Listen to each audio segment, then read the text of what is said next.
এখানে উপস্থিত আছেন যারা বিএনপির জন্য দিনরাত পরিশ্রম করে আমাদের বিএনপিকে টিকিয়ে রেখেছেন।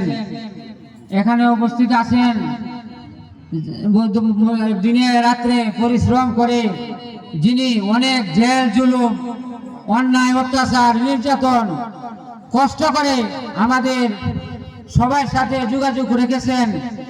এই শাসক দলের যদি আমরা নেতা হিসাবে মানতে চাই, এমন একজন নেতা আমরা পাবো কিনা সন্দেহ আছে।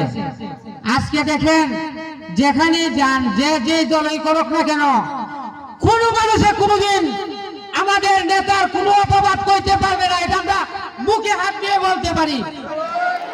শাসক দলের যদি নেতা থাকে, আমাদের কলিমুদ্দিন আহমদ মিলন ভাইয়ের মতন নেতা আমরা এখনো পাই নাই।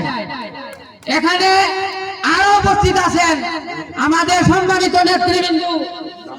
নেতৃবৃন্দ লায়েক ভাই, শমসু ভাই, আরো উপস্থিত আছেন মোশাররফ ভাই।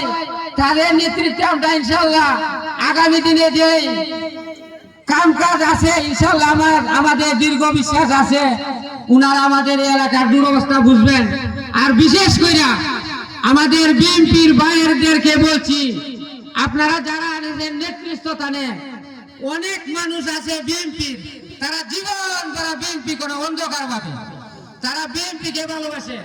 আপনারা বিশেষ করে এই মানুষগুলাকে মূল্যায়ন দিবেন, এই মানুষগুলাকে আপনারা টেনে আনবেন যে দুর্দিনে আমাদের দলকে তারা ছাড়েন নাই। এই মানুষগুলা কারা কারা তাদেরকে আপনারা খুঁজে খুঁজে বের করবেন। অবশ্যই আমরা শাসক দল নড়াই ইউনিয়নে আমাদের পাল্লা অনেক বাড়ি হয়ে যাবে, আমাদের দাঁড়িয়ে শীষকে কেউ আটকাতে পারবে না ইনশাআল্লাহ। সংক্ষিপ্ত কথা বলে আপনাদের কাছ থেকে বিদায় নিয়ে যাচ্ছি। আসসালামু আলাইকুম ওয়া রাহমাতুল্লাহি ওয়া বারাকাতুহু। জিন্দাবাদ তারেক জিয়া, জিন্দাবাদ আমাদের নেতা, জিন্দাবাদ।